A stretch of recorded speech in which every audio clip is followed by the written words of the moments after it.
I'm Jack Killion, a professor here at Fairleigh Dickinson University in New Jersey.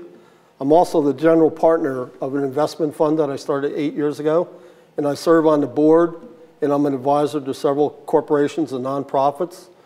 And all these experiences give me access to a wide range of people who, when I work with them closely, all help enrich my life.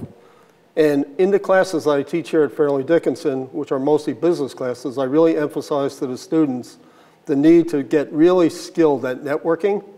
And to me, networking is it's a simple concept. It's simply developing win-win, sustainable, long-term relationships with the people that you meet as you go through your life. I found everybody, to some extent or another, networks. Even when we're little kids, we start our networking habits by going to birthday parties, having sleepovers, playing Little League baseball, playing on traveling soccer teams. So networking is something that we get familiar with at an early age. But then as we grow older, often through high school, we lose a lot of those skills, and we lose the importance that developing relationships with people needs to have. And for any college student today, I think networking is a critical skill and is something that you absolutely need to master if you want to have a successful major league career. Why network? We simply live in a very complex global world today. We're all part of various communities. Our family is a community, our school is a community, the companies that we work with are communities, the associations we belong to are communities, and we travel around the world and expose ourselves to communities throughout the world. So the world is becoming a place that's tough to live in, it's challenging, it's competitive, and we all need the support of as many really great, interesting, competent, successful people as we can find. When I talk about networking, I'm really talking about two benefits that we can get from developing relationships with people.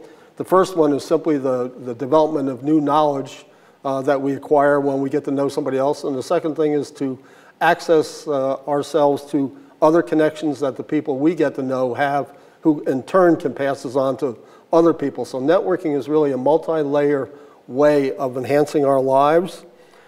The steps that you need to pay attention to if you want to be a successful networker is simply, number one, reach out to everybody. Get comfortable having a sense of curiosity about other people. Talk to everybody that you meet with. If you're in line at a supermarket, talk to the person in front of you. If you're sitting on a subway in New York City, talk to the person next to you. If you're walking down the street and you come to a red light, talk to the person standing next to you. If you're sitting in a doctor's office, talk to that person. The more people you can talk to with a real sense of genuine interest in the person, the better you're going to be at this technique. You have to devote time to it. I think for people in college, you should be spending at least 5 hours a week developing relationships with new people. As you begin to grow your career and you get out in the working world, I think people need to be spending a minimum of 10 hours a week developing new relationships.